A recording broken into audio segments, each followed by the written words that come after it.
Hey everybody, today we're going to be talking about the importance of a singular metric for marketing and actually even sales.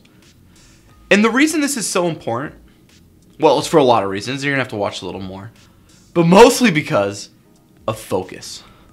And when I say focus, having a singular metric means that you can focus your time, your team, your resources, everything towards one common goal, so we can align all the different campaigns we're running, teams we're managing, and spend we have to our disposal. And all of this focus is going to allow us to see success in a lot shorter timeline. Now, I'm going to be speaking from the perspective of the singular metric we use at Directive. Now, this is for sales and marketing, so this isn't for our entire business. And so take this through the lens of marketing and sales, new user acquisition, lead generation. This is the metric we use. Now, the reason this is going to be valuable, hopefully, is illuminate how we think about it, how we've done it, and hopefully you can draw similarities to your own business and see if maybe that metric doesn't fit for you, but the consistency and the singularity of a metric will fit for you. So the first thing we want our metric to be, and in Directive's case, it's proposals given.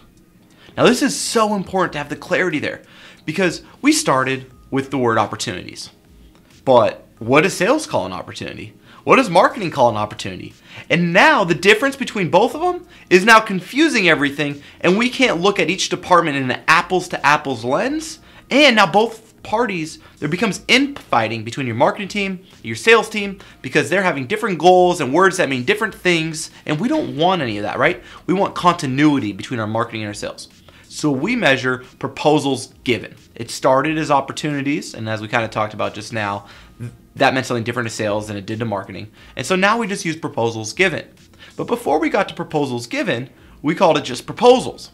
Now the problem is sales was calling anytime someone set a proposal as a proposal. But then there wasn't maybe enough follow-up to make sure that all the people that got comped on setting the proposal, actually the proposal occurred because maybe the person, the client, the prospective customer doesn't show up. And so, as simple as it sounds, getting to the point of saying that our singular metric is proposals given was a powerful moment for Directive, and I know it can be powerful for your firm. And now knowing this, anytime that we're talking with sales or we're talking with marketing or we have a group discussion, we can ask them, okay, that campaign, how did it work? How many proposals given or resulted from that campaign, from that SDR, from that email, from whatever it was? We can tie it back to a singular metric to measure its success. Now, this metric should also be something that the parties involved have control of. So we're not measuring revenue because revenue is a trailing metric.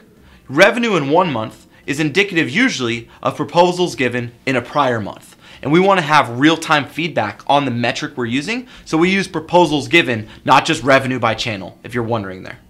Next, it should be measurable. We can easily measure how many proposals were given and then what channel they came from. You can either use a Google Click ID and integrate that with your Salesforce, or you can use a tool like Visible. Whatever you're doing, you want to make sure that you can measure it. It's very important. So you have a measurable singular metric. It's descriptive in that just saying it alone makes it a goal and it aligns to revenue. Proposals, not really a metric. Proposals given is a descriptive metric and it's tied to revenue. So you want to make sure that it's measurable, descriptive, and tied to revenue. And last but definitely not least, that it's singular. It is really, really hard to manage a marketing team when you're measuring them on 1,000 different KPIs. Okay, well, how many keywords are ranking? Okay, what's our bounce rate? How many visitors do we have? How many visitors by channel do we have? When we have goals for every single thing across every single channel, we get caught into the minutia. We get dragged into the fine print of all these little channels, and we lose sight of what pays everybody in the room. And that is why having a singular metric that we can constantly just default to is so important. Now, I'm not saying you shouldn't have sub-metrics that you look at and that it's not valuable to not measure everything. Measuring things is incredibly important. But in our communication with our marketing team, with our sales team, to executives, to outside vendors, to internal peers, we need to make sure that we have consistent singularity coming from the metric that matters most to our business, especially as sales and marketing professionals.